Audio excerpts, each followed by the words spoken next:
Hello, everybody, and welcome to Footy Talks. Luke, Stephen, and KJ with you. I'm a little bit concerned now because that's the first time I've seen that video. We're in danger of making it look like a proper show, guys. Yeah, it's coming good.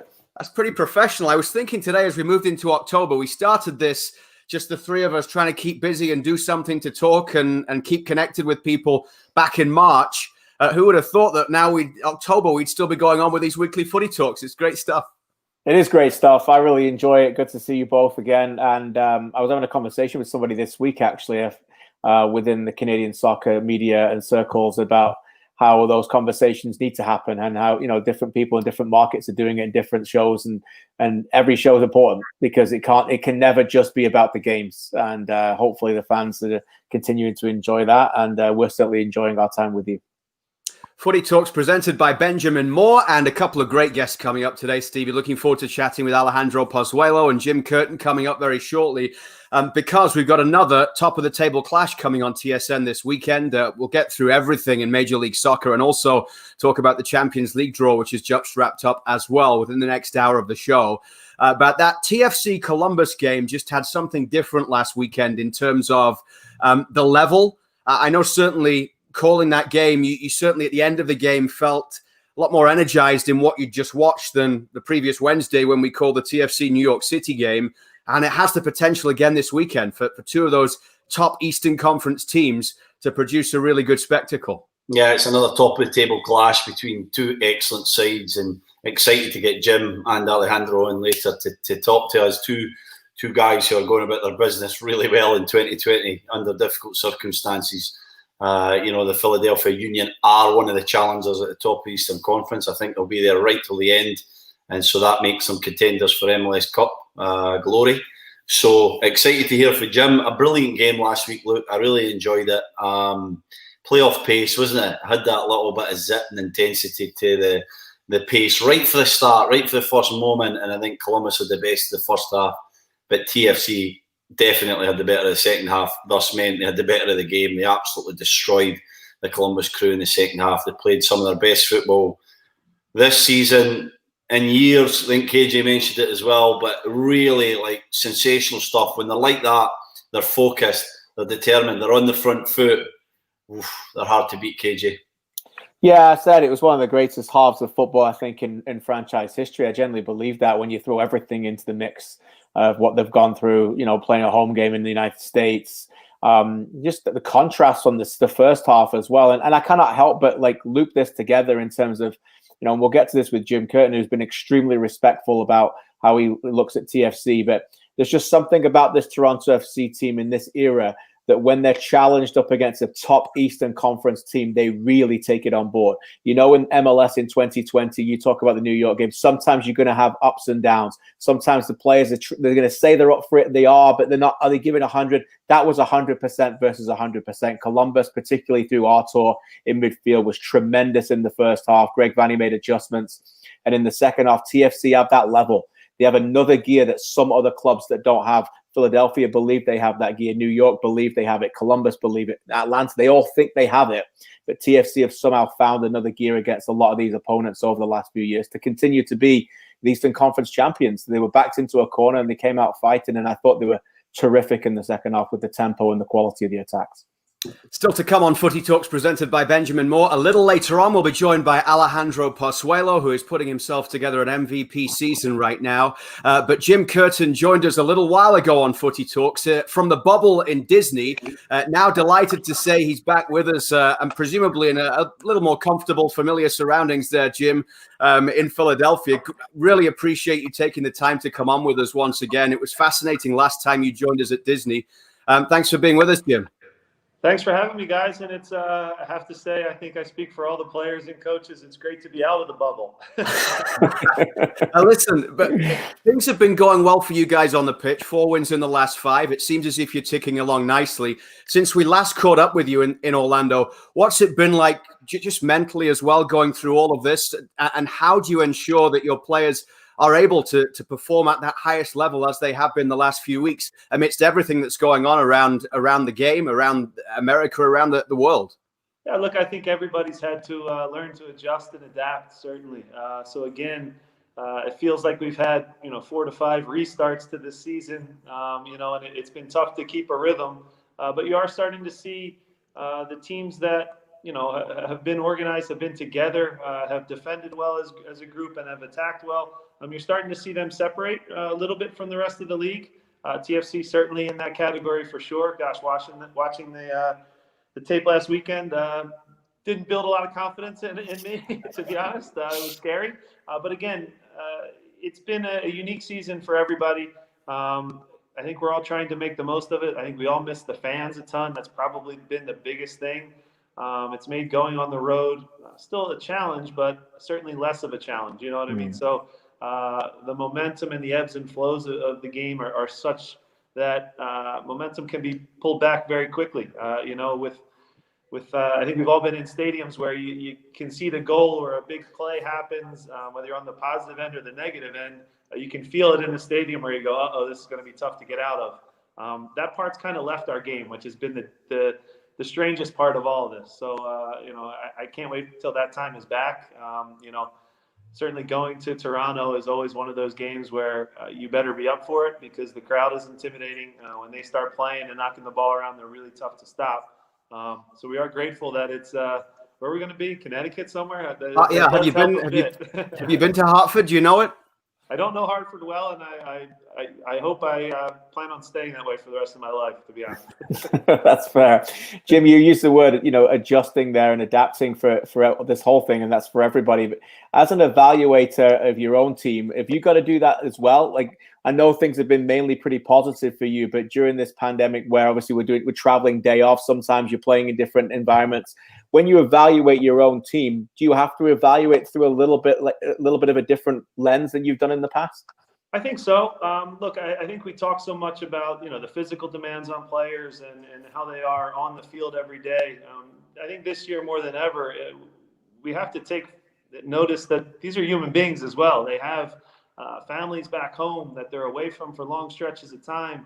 They have, tough situations where family members get ill and you lose a loved one and all these difficult things that go on during the course of a season.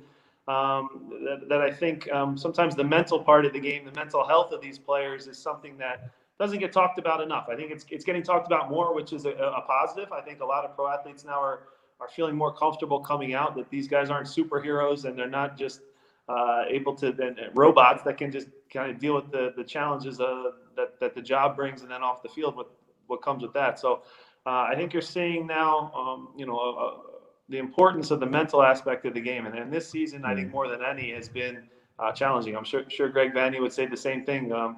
As the leaders of our teams, you go through things that you can't really plan for, you can't expect. The schedule's constantly changing. We're adjusting on the fly and adapting just like everybody else. So you're trying to put a good product on the field, but you do look around, and a lot of close friends have already lost jobs this year. So there still is that accountability part of things, which is very difficult part of our business. So long-winded way of saying it's been a unique season, and we're all trying to make the most of it. I do like how our team and our group has responded, not just on the field, but also staying together and being cohesive off the field as well. Jim, I'm glad you say that word group, because when I look at your group, your roster, your squad, I see a team, I see a group that's more improved. There's more depth there. Tell us a little bit about that and the kind of recruitment process of that. And, I know you have a number of homegrown players as a big part of your club, the academy, but some of the guys you've brought in from South America and Europe as well have been sensational this season. How do you go about that, and when does that start, really? Yeah, look, I mean, I'll give you the very, very quick, if you and I jumped on the elevator and I have, 30 seconds to give you the Philadelphia Union philosophy, I would say we have 3 pillars that we always turn on, whether we're winning or losing. It's building from within, number one. So we always want to have academy players coming through. Also building from within with our staff. Number 2 is a cohesive unit. The belief that 11 players working together can beat any group of individual talent and superstars. I think you saw that when we played Miami. We were 11 that were together. They certainly, I can't knock the talent that they had on the field was incredible. World Cup stars and incredible players, but I think we were a little more cohesive on the day. So that's number 2. And then the third is innovation. We have to be, at the cutting edge of, whether it be sports performance, whether it be how we recruit players, whether it be how we might maybe mine different countries that others aren't looking at. We're not going to go to England or Brazil and try and then fight with the top scouts. So we might have to go to the third division of Germany, and Ernst Steiner can find a player there. We might have to find the lower leagues or players with a chip on their shoulder. So that innovation piece is a big one for us. So you've seen a lot of contributions from young academy players this year, which has been something that I'm proud of. A lot of them I worked with since they were 8, 9 years old, and to see their growth and development.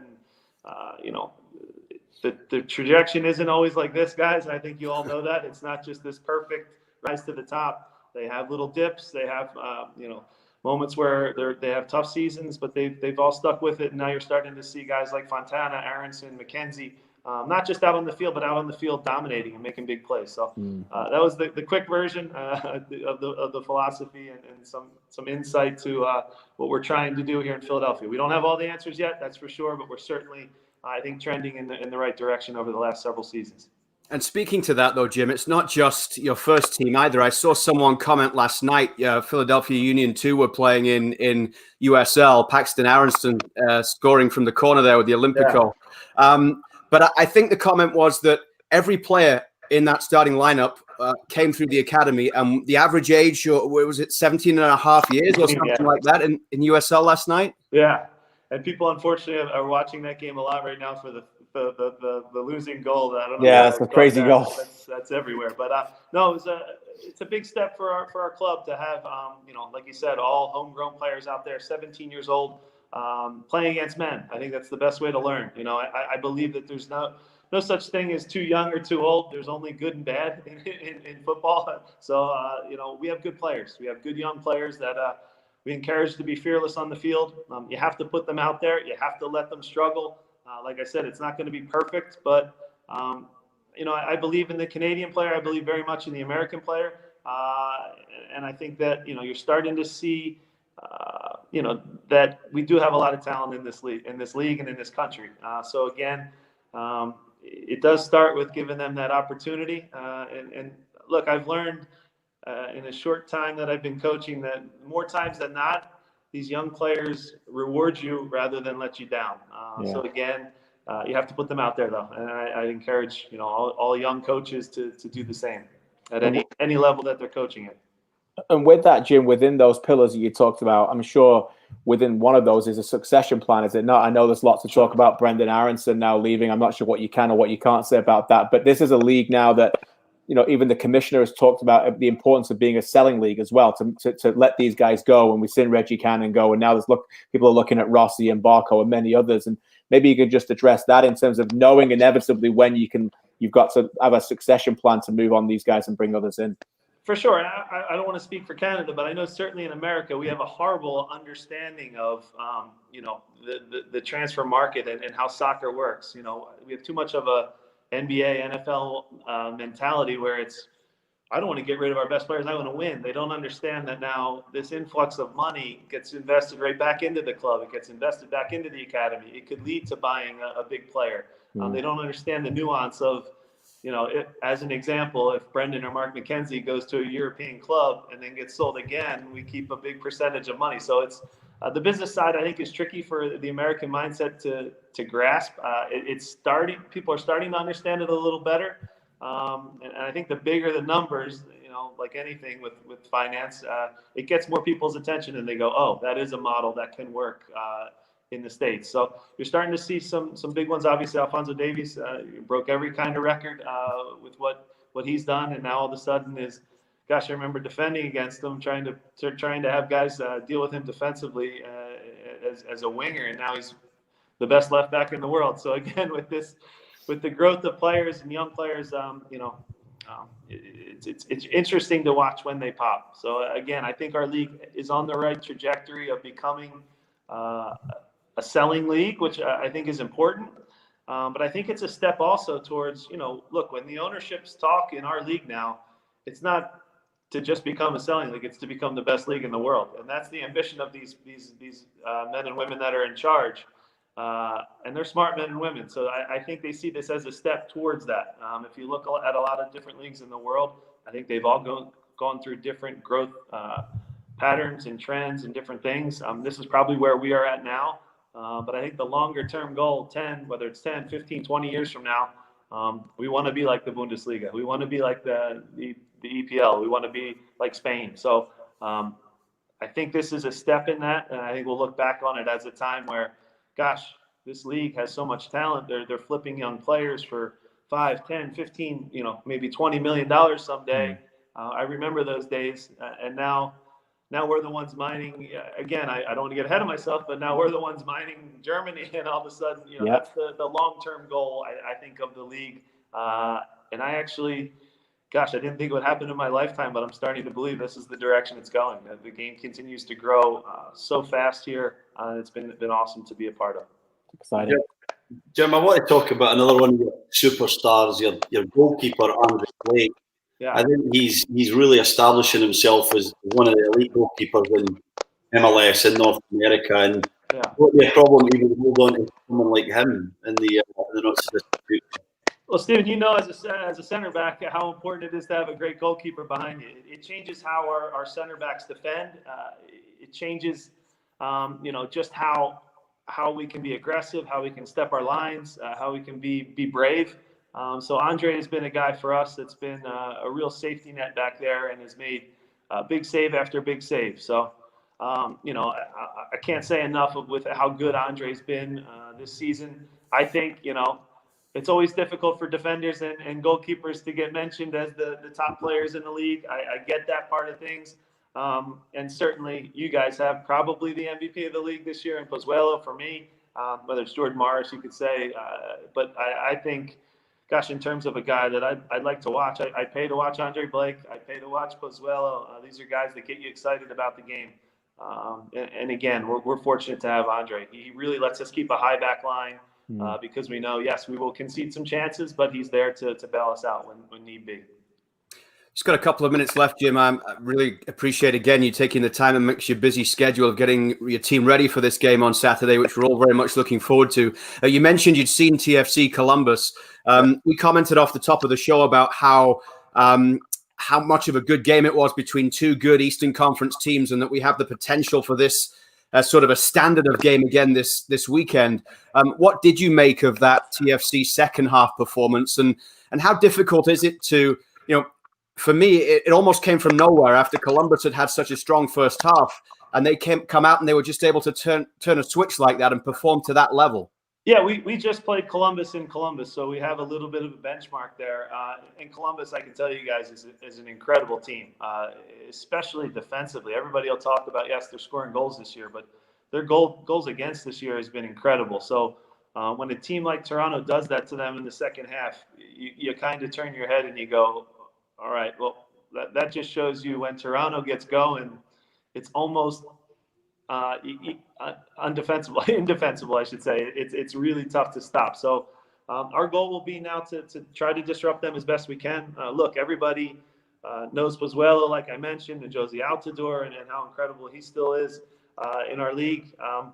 But I think the biggest piece is the role players that TFC has, the guys that don't get talked about, the Delgados, the Osorios, who just don't make mistakes. They really they do a good job of keeping things going. And when they get the ball moving quickly, like I said, they're very difficult to stop. Now they have Larae bombing down the right-hand side, and then they get confidence. It can be really tough to stop. So on the road, we'll have our hands full for sure. We do have a group that's pretty difficult to play against too, but certainly, TFC, it seems like every year, maybe they had one or two difficult performances early on in Orlando, but every time you turn around, it's TFC and Seattle probably at the end of the day that are going to play in the final again. I'm just kidding, but it almost gets forgotten. You almost get lulled to sleep, and then you realize, oh yeah, Toronto's great again.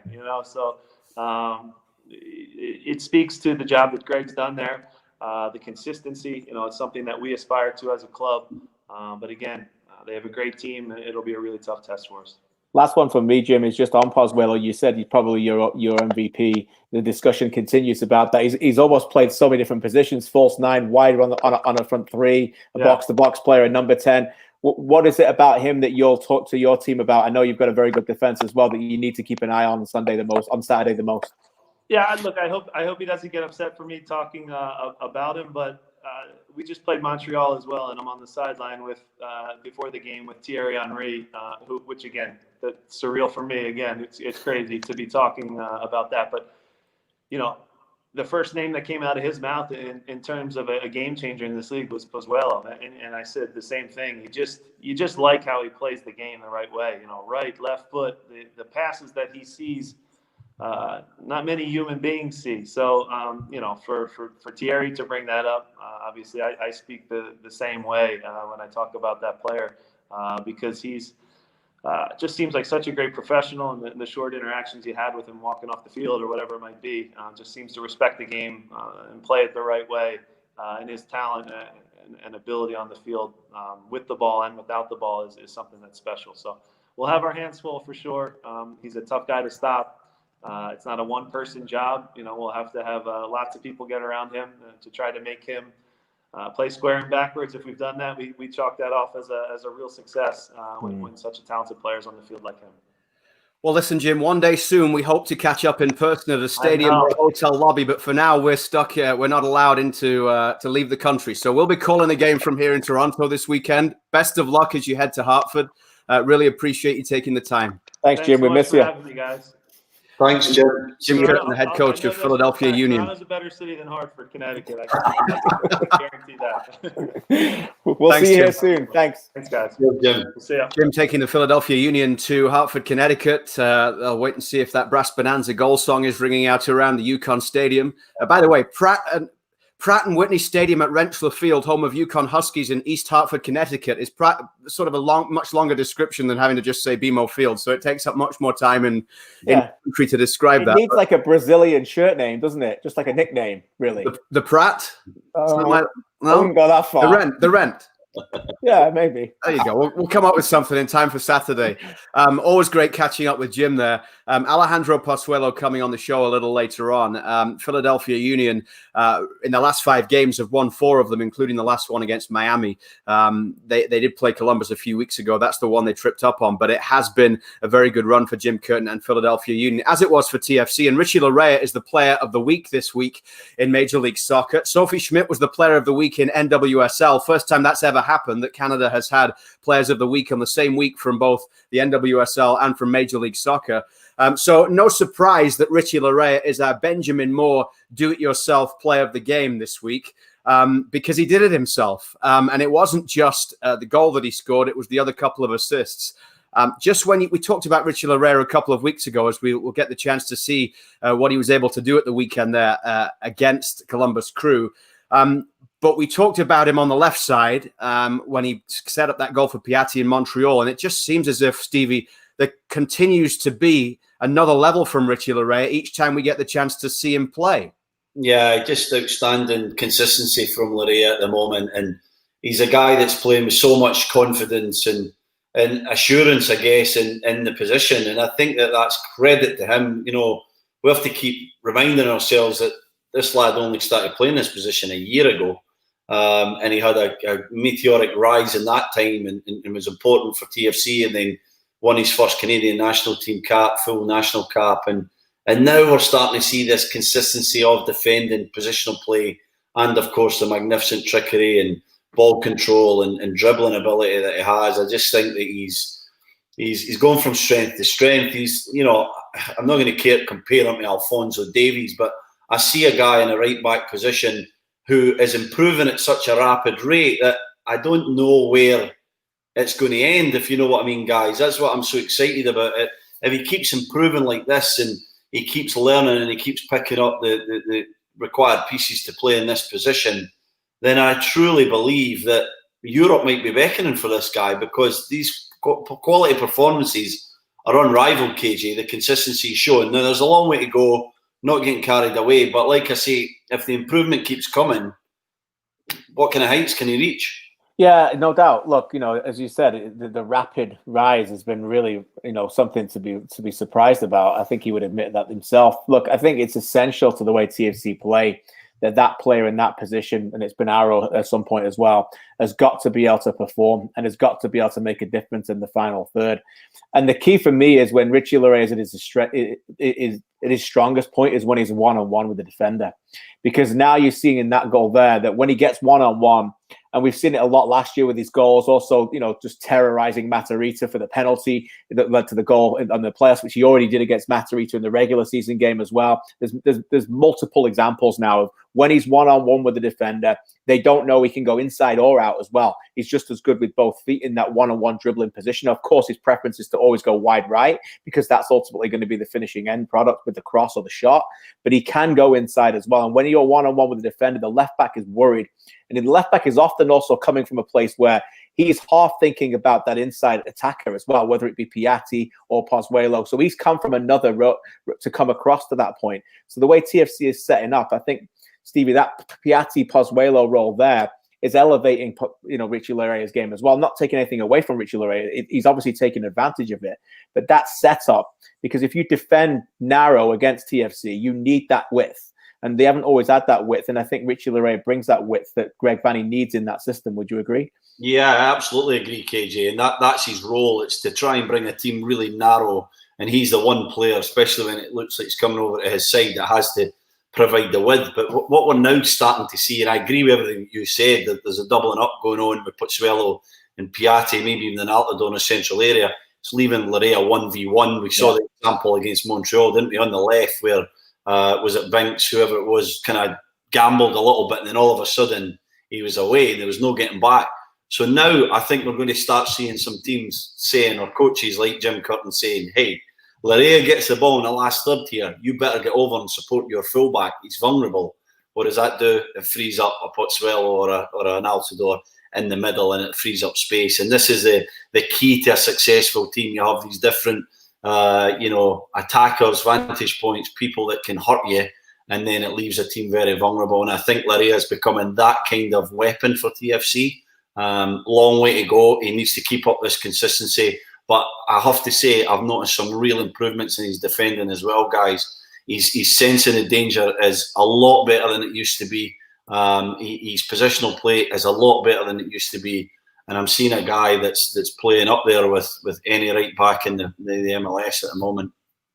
Yeah, great week for Richie Larae, who, of course, will be involved with Canada, presumably, next year at some point, whether John Herdman has talked this week about maybe needing to dig deep for Gold Cup because of World Cup qualifying as well. It's going to be a really busy year for Canada. And now we know, we'll get back to TFC in a few moments with Alejandro Pozuelo, but just for a couple of minutes, Stevie, reflecting and KJ on what we saw with Canada being drawn in a group with the United States again for the Gold Cup next summer.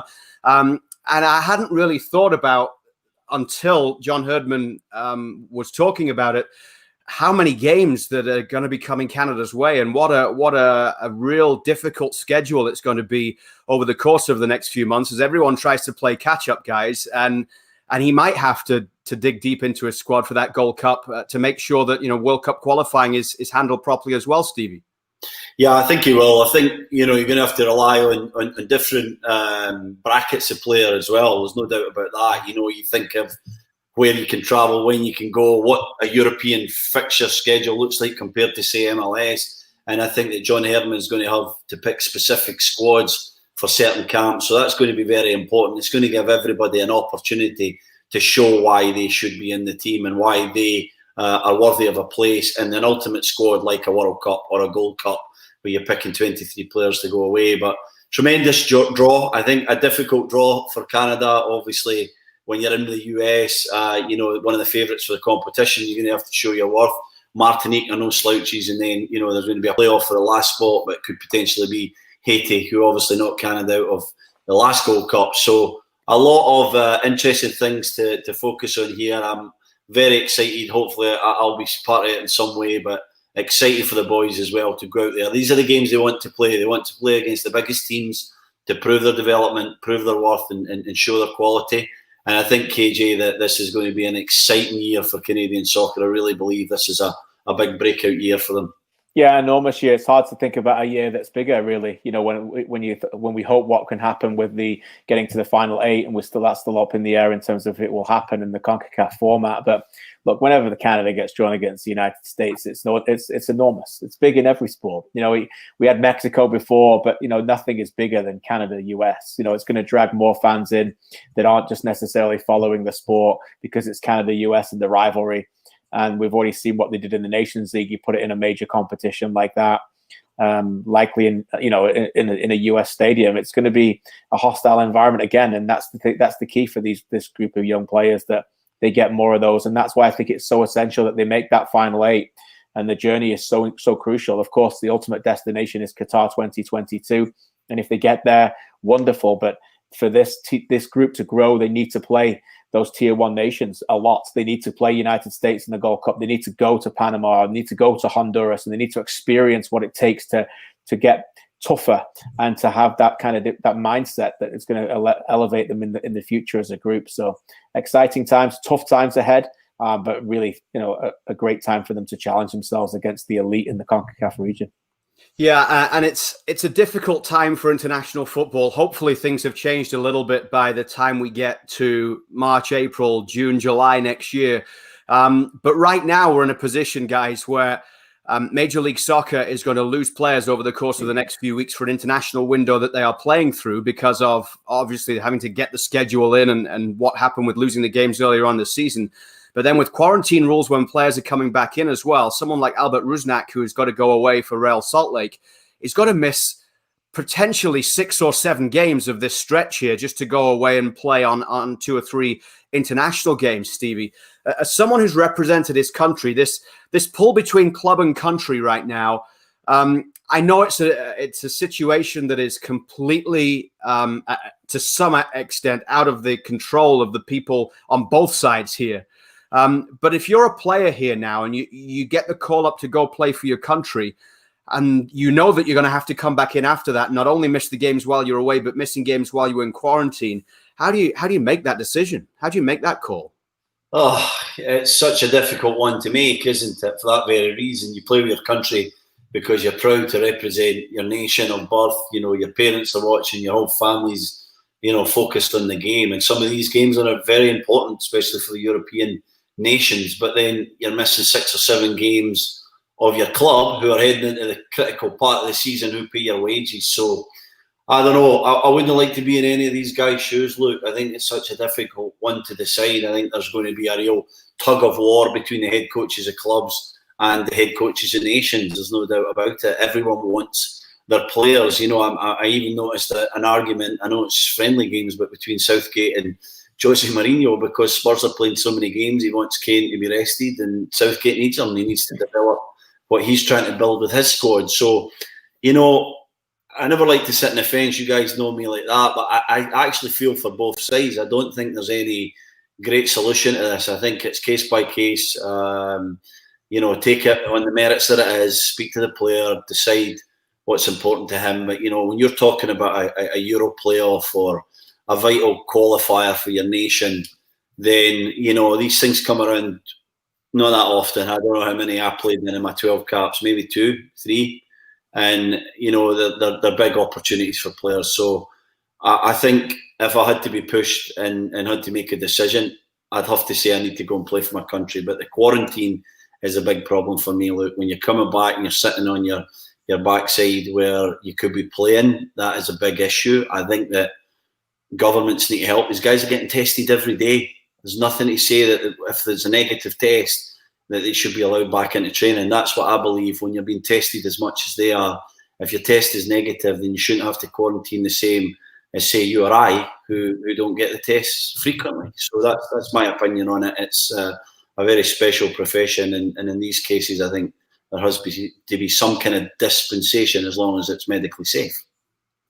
No surprise, you mentioned Jose Mourinho had plenty to say about Harry Kane, and Gareth Southgate today talking about Mourinho, saying Jose was on great form. He won't phone me, but he will stand on top of the Tottenham Stadium and say what he has to say. obviously, there are a lot of people that, in all cases, club v country around the world have different lines that they draw. But Jose Mourinho is always going to be very vocal about what he thinks. Gareth Southgate also saying to Mourinho, if you want me to look after Kane now, just make sure you look after him in April and May when I'm going to need him for the Euros next year. And there are 55 million people relying on Harry Kane next summer for the European Championships. Footy Talks presented by Benjamin Moore. We're joined now by Alejandro Pozuelo of Toronto FC. Fantastic to have you with us on the show, Ale. Great to be with you, and thank you for your time. And how are you? Everything good. Now here we finished training, and now time for it and recovery. How was, first off, it must have been great for you to be able to be home at least for 48 hours earlier this week to see your family. I saw you were having a barbecue there on Instagram. But also, does it start to feel a little bit like home now in Hartford for TFC? Now you've played a game there and you've been in the stadium a lot, and they've tried to do a few things in the hotel to try and make it seem a little bit more like home for you guys. Yeah, I think we need to change mentality fast. We know it's difficult time for us to be here this time, but we need to change. We need to thinking like we are with the second family.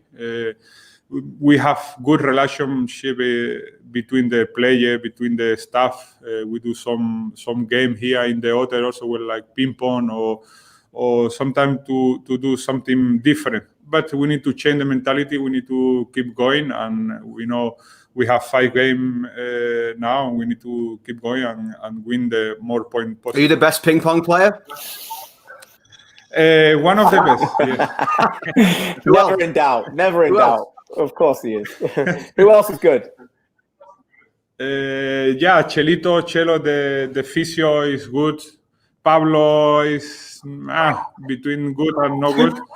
But I think, we have some players. Marky also is good. Ayo also good. We have good players.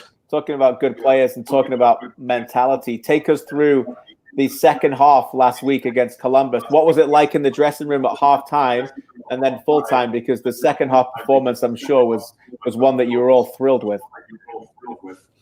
I think one of the key for us is the coach. The coach, when he come inside, he say we need to change the mentality. We need to keep calm. This is the more important in this moment, because a lot of players a little bit nervous. We shout in the dressing room. Other play, it's normal when we start play and we don't have this feeling, because in the first half we don't have this feeling, the good feeling, because we are like a team. We like to play. We like to play between the line for other players. And I think the key in the dressing room when we come is the coach. The coach say, "Hey guys, we need to be calm. We need to go to the second half like always, like try to play, like try to change the mentality." And I think one of the key for goal like this is the coach. They do very good. There's no question that you guys like to play football, Alejandro, but was the key change to that second half the front foot mentality, the aggressiveness with which you played? And are you guys going to kind of work on that and try and have that from the first minute in the next game and the remaining 9 or 10 games and then playoffs? Yeah, we have a lot of respect for the coach. We know he have a lot of power in this team. So we try to listen. We try to learn, because he have a lot of experience in this league. So when he come inside, that's what he said. He said, "Hey guys, keep calm. Try to take the frustration out. We go and we try to play. We try to change a little bit the system. We try to press more higher." And I think he have the key, because we take the 3 very, very good points. I'm sure you saw the tweet from Chris Mavinga where he said at halftime, "Pozuelo came to me after my own goal and said to me, 'Don't worry, you helped us a lot for you. I will score for you. I will score and I will make an assist.'" And you did that. And he says, "What a leader, what a player, what a team." You really had that conversation with him at halftime? Yeah, I don't remember exactly what I said because I'm like 100%. So, but I try to help him. When he miss, I try to speak with him. I say, hey, don't worry. We go to the second half. We try to win. I try to help because I know he always try to give the maximum for the team. So he mistake, but it can happen. Maybe one day is him, one day is other player. And I try to say, hey, Mavinga, try to head higher and we going. I try to help. If I score and I give assist, it's better for the team. I don't remember exactly what I said, but I try to say something like this for the confidence to say, hey, come on, we go and we try to help the team and we go and we win the game because we know we have a very good team. So Ali, have you always had those leadership qualities even when you were a boy playing football? Because I know you were captain in Belgium and you come to a different country and it probably took you a little bit of time to develop your English, but many stories we hear from your teammates now are that you are a big leader, talking to Mavinga like that. Nick De Leon told us a story in Florida when you give up the 2 goals against DC and you were calming the players down and said, we'll get these guys again. Is that an area of expertise that you take on a lot of pride with? No, I have a big character. I have a really strong character. So it's too easy when the game is easy to play good. When everything is good, it's too easy because you have confidence, you have this feeling for the ball. But I like when the team have a bad moment or difficult moment to take the ball, to go for the ball, because this is the football. You can mistake, you can miss the pass, but you need to go. You need to go again. You need to have personality, and I think I have a strong personality for not only in football, in my life also. I have a strong personality for when I mistake, I try to go again and do the same, How are you feeling in your season, Alejandro? We know you came from Europe where you're playing a schedule in last season and there was a lot of games, but this season you look like you have every part of your game under control and at the highest confidence. Do you feel like that? And do you feel like there's more to come even in this season 2020 with all the disturbance? Last year also I feel good. We go to the final cup also. Not only me, the team, and I feel good. I say sometime last year some game I feel like a little bit tired because I was coming from Belgium when I play a lot of game. And I come and in summer I feel some moment like more tired, and some game I feel more stiff. And this year we have more recovery. I know better the players. I know better the team, the Toronto, the family. Everything is going well. So I try to help the team. I know we have. I say a lot of time we have a very good team. Not only me. Collective. Pablo Piatti also is coming new. He do a lot of good thing for the team. Josie now is coming also. So I think we have very good team for do something also special this year. How has Pablo's arrival this year changed things in terms of what you can do? And it seems as if from right at the start, you had a very good relationship with him, both on and off the pitch. Yeah, he come with a strong mentality. He play a lot of year in Europe, in Spain. He have good mentality. He have good quality. This is the most important in the pitch, and we understand what he want. We try to help him because he speak a little bit. He try to learn English, but we have also Chelo. Alejandra also help to him with the English. So we try to play. I know the quality he have, and a good player for us because he play between the line. The coach want him between the line, and he have good left foot. He can shoot. He can play. I think he's good player for us. Alejandro, you and I sat down pre-season in the film room talking about penalty kicks and how much you've enjoyed them from the spot so far. I'm not going to ask you because I know you've talked enough about the one with Pablo against Montreal. I want to ask you about the one against New York, again, in the 90th minute against Sean Johnson. And take us into the mindset of a professional player, if you don't mind. The game is 0-0. It's 90th minute. The referee points to the spot, and you know the game is on the line on your foot from the spot. How's your heart rate? How calm are you in that moment? Do you want to talk to anybody? Take us into that whole thing. Oh, this is what I like. I like to take the responsibility. I like in this moment, because we know if I score, we have the 3 point.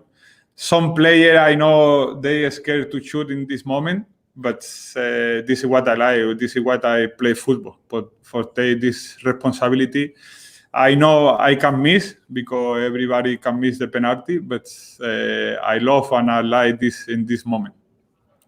It's great. When Sean Johnson closes his eyes at night, I think he sees you in his dreams. So in his nightmares, I think. Before the penalty, hey, where you shoot? And I say, I don't know, maybe I shoot again to the middle, I don't know. And he's trying to deconcentrate, but I will be focused. I know he tried to wait, because maybe I can shoot in the middle again, but it's not in this moment. So he has no idea where you're going. Now it's difficult. Because I have a lot of options. I can shoot left, middle, palenka, right. So for the keeper, it's difficult. I try to wait to the last moment to see the keeper what he's doing. And you also have a technique, don't you, where I called it a master of disguise. And so even when you raise your foot before you hit the ball, there's no idea where you're going. Like, I'm sure you've practiced that. Yeah, I don't like to practice too much, because I like to shoot in the moment. I like to take the decide just in the moment, you know. I don't like to training, because sometimes in training you can miss and you can go with the other mentality to the game, and you can remember this penalty, and because the format that I shoot, I need to choose in this moment. So I don't like to practice in training. So Alejandro, you come off that game last weekend against Columbus, another big game coming up against Philadelphia now, against a side that is level on points with you, right at the top of the Eastern Conference. Just on that Columbus game, was that second half there? Is that the best you think this team has played in a 45-minute period since you came to Toronto? Yeah, probably. Yeah. Also, I remember the game against Vancouver at home. First half also we play fantastic. We don't score 3 goals, but I think we have like many chances, a lot of possession, like the player play between the line, like player between each other. But I think possible one of the best 45 minutes. We press higher. They don't know what they need to do. So I think if we continue like this, it's difficult to lose point, because we try to press higher. We have a lot of good players. We have a lot of chances. So we need to score. Yeah. Alejandro, let me ask.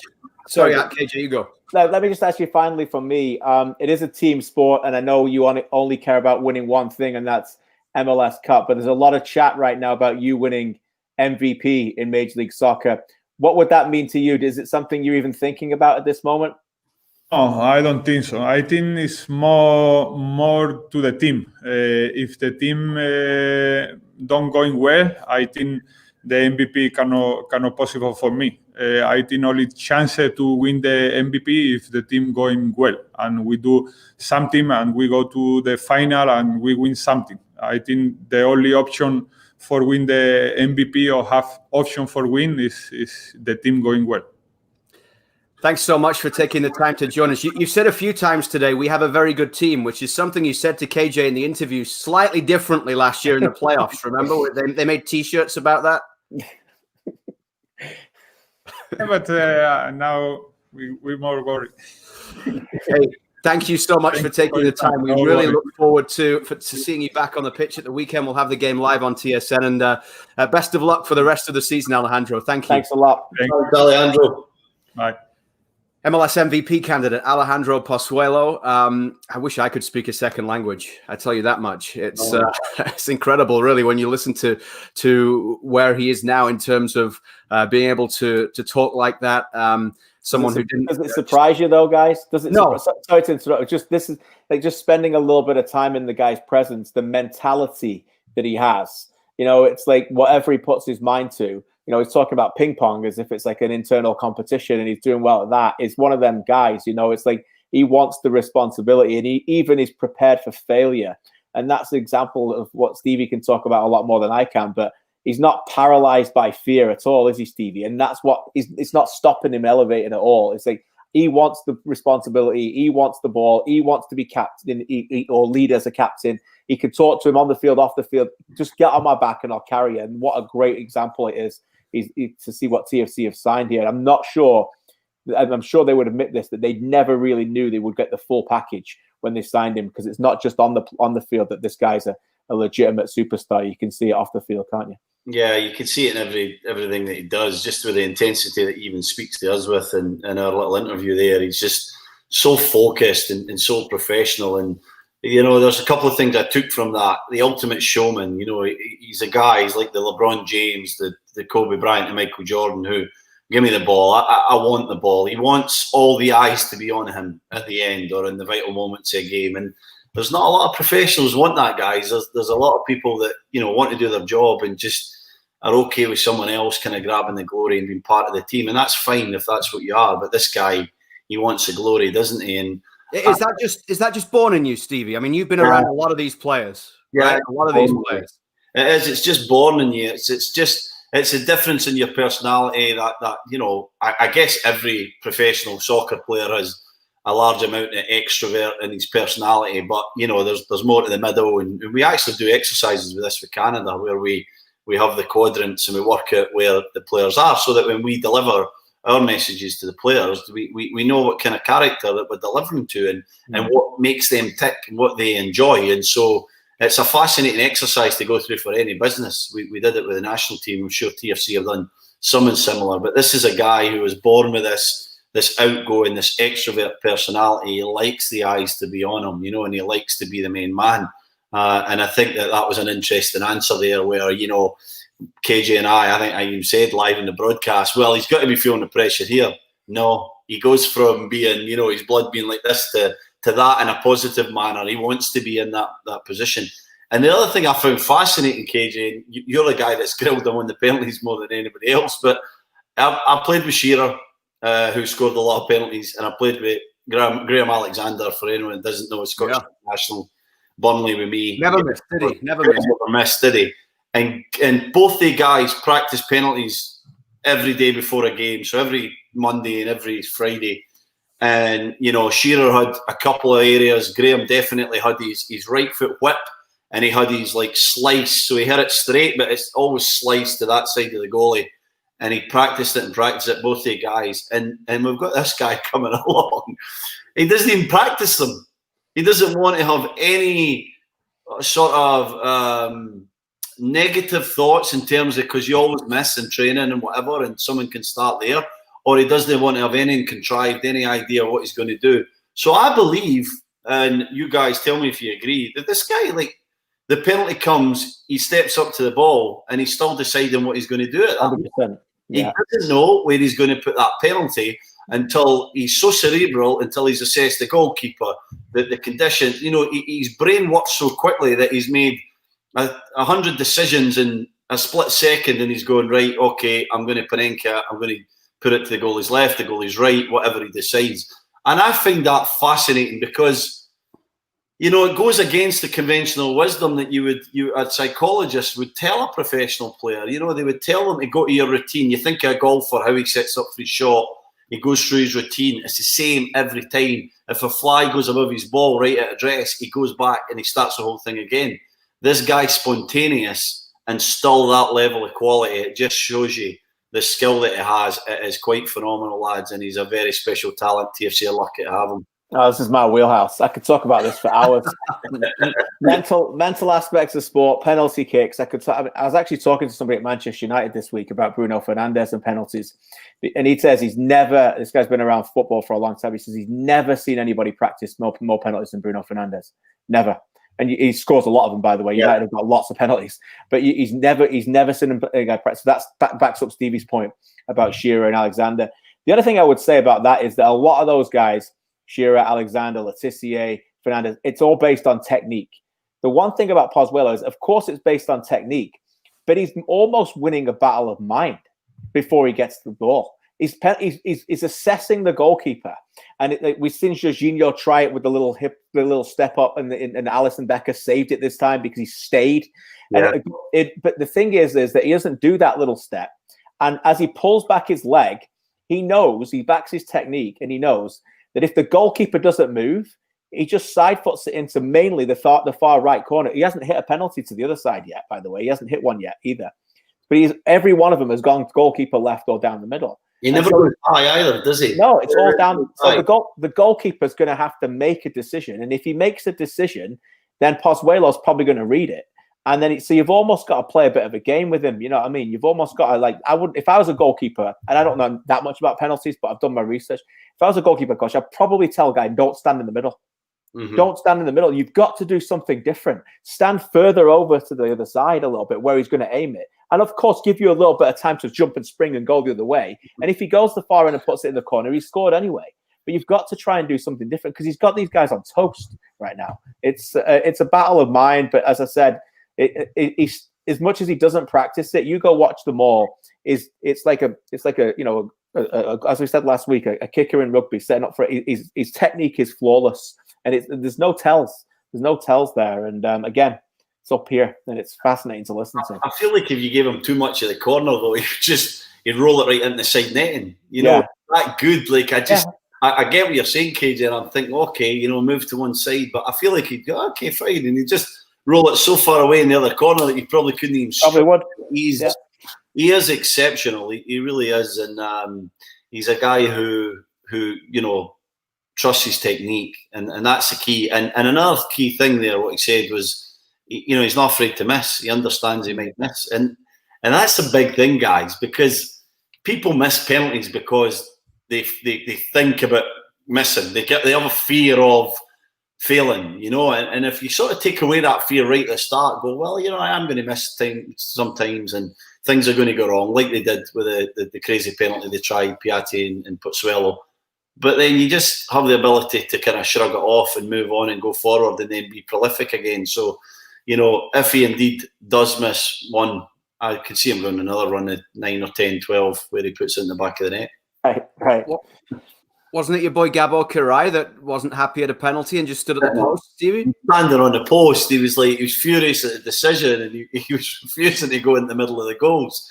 And the ref in the end, I'm screaming at him, get in the middle, Gabo. I actually spoke to him last week, guys. I messaged him. He messaged me on LinkedIn, and we connected. It was awesome. But anyway, great character, great man. And he was on the post, and he was still shouting in Hungarian. He was complaining. And I'm screaming, get in the middle of the goals. And the ref just had enough, blew the whistle, and the lad just rolled it in the other corner. We should get him on the show sometime. He can talk about his track pant collection. He'd be awesome, man. What a guy. So many stories with that man. Legend of the game. Hey, we got about 5 minutes left on Footy Talks, presented by Benjamin Moore. There was a little thing called a Champions League draw a little earlier on today, which we should really get to. Lots of interesting things to come out of it. But Group H, with Leipzig, PSG, Manchester United, and Başakşehir is one that looks quite tasty. Yes. Yeah, it might give United the best chance to win a trophy in the Europa League this year. It could be fourth. You're deadly serious, aren't you? You're deadly serious. They won't make it to Europa if they're fourth in that group, will they? It's a shock in the draw. I mean, they won't be intimidated by Leipzig, but I mean, Leipzig won the semi-final last year. They've still got a really good young team. Werner's gone, but oh boy, if you're a Man United fan, I think you'll be looking at some of the other draw and you'll be like, it could have gone a lot better for us than it did in this one. PSG are not going to go away. It's a funny thing, the Champions League. I cover it on Sirius, and I really enjoy the group stages. I think the one thing I like about this draw, looking over it now, is that the unfamiliarity about it is different this year. you're always going to get teams that played each other in the last 3 or 4 years, but over the last few recent years, we've had so many teams play the same teams over and over again. This year, it seems a bit different, which is a little bit nicer. Just adds a little bit more freshness to the competition. But when you look at the drawing, you can probably say, 12 or 13 out of the 16, all of us could get together and pick it, and it'd be obvious that we get them through. I think that takes away the allure of it a little bit. But no, the group that you mentioned, Luke, is certainly one which will be difficult to see what he's going to do. I think Group B, Inter didn't get through last year, and they got to the Europa League final because of it, because they're in a tough group. They're in a tough group again with Real Madrid, Shakhtar, and Mönchengladbach. That's not easy for them. Shakhtar Donetsk are a very intelligent team in this competition. Liverpool, Ajax, Atalanta, Midtjylland are in the competition for the first time in the group stages. That's a great group, Stevie. Atalanta are such a fun team to watch, and we all saw what they did last season. You throw Ajax and Liverpool in there as well. That's an entertaining group. So that'd be good to see. And Messi against Ronaldo in the same group as well. So lots of nice storylines. Yeah, it's going to be awesome, isn't it? I think that the Man United group's definitely the most competitive, but I agree with you. When you look at a team like Mönchengladbach being the kind of pot 4 team in Group B, I think it is. That's exciting. That's interesting. But when I look at the other ones, I see a bit of a pattern there. I think the 4th place team will kind of always struggle. And, the Ajax one might be interesting, KJ, the one that you mentioned with Liverpool. I think Liverpool are clearly the best, but Atalanta's run in the competition was magnificent last year. Really unfortunate to go out to Paris Saint-Germain, who made it to the final. So exciting with that one as well. But it's going to be great, isn't it? We want to get into this. We want to get it going. There's nothing like Champions League football. I thought it was a brilliant end to the Champions League season. Yeah, where they obviously met in Portugal and went through the games really quick. I liked that format. I thought it gave it a real excitement at the end in a difficult year. And these will come thick and fast too, because obviously it's a shortened time. So you're almost going to have like 3 weeks in a row and then a break and another 3 weeks in a row. Well, in the past, they went away for a few weeks. So I do like that. It'll feel like a pretty quick tournament, which I think is important. Next Thursday at the usual Footy Talks time, we're going to be in studio because we've got UEFA European Championship qualifiers live on TSN. We've even got Scotland on TSN, I think, next week. Scotland. Hey? Big game for us. So there's all these games happening at the same time, and we always designated people to watch them. So you tell me I'll be watching Scotland, yeah? Is that right? Stevie will be watching Norway. Yeah, absolutely. But that means that next week the show will be on Friday at 12:30 as we're looking back on TFC's Wednesday night game, which is against New England, and then looking ahead to the game coming up the following Sunday, which is Cincinnati. There you go. Yeah. So you can always rely on KJ to fill in the blanks. Thanks to Jim Curtin. Look forward to seeing his Philadelphia Union side Saturday night against TFC on TSN. Thanks to Alejandro Pozuelo as well. Fascinating insight. And as always, thanks to you for being there. Footy Talks back with you next Friday, 12:30. Have a good week.